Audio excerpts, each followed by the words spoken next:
I got more bad news today. So first of all, my sleeping bag, which you can see strapped to the top of the pulk, has so much ice accumulation inside the down. Its loft has lost about half. Basically, it should be a negative 40-degree sleeping bag, and right now it's behaving like a 20-degree positive sleeping bag, 15-degree sleeping bag. So I'm waking up very cold. Thawing it out and drying it out is possible. I'm trying to do a little bit of that now, but it's a difficult process. And it's difficult while moving, and it's difficult in the tent. You can do it with your stove in the tent if you're very careful. I did some of that this morning.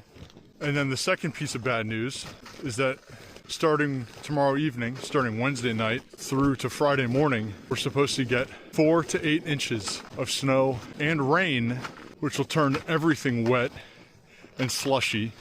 And I need to be back by Saturday. I need to finish this loop by Saturday, because then my brother joins me for another smaller 1-week loop. But with a sleeping bag that isn't keeping me warm and rain on the way, I'm making the difficult decision and difficult trek to basically speed back and try to beat the weather, because I would rather cut this big loop short by a day and a half and still be able to do a 3rd week of expedition than try to tough it out and probably not be able to do that 3rd week.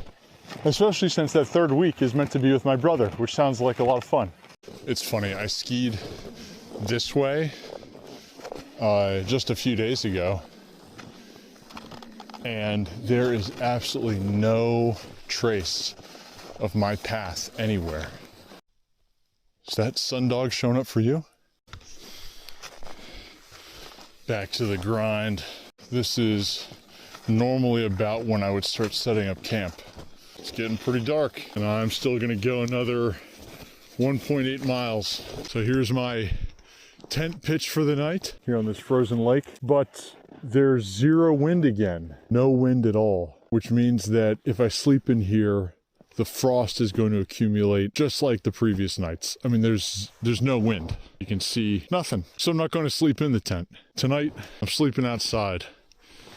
I just dug down to the frozen lake here, and I'll drag the bed in, set up my stove right over here, and sleep under the stars tonight. And there's bed for the night.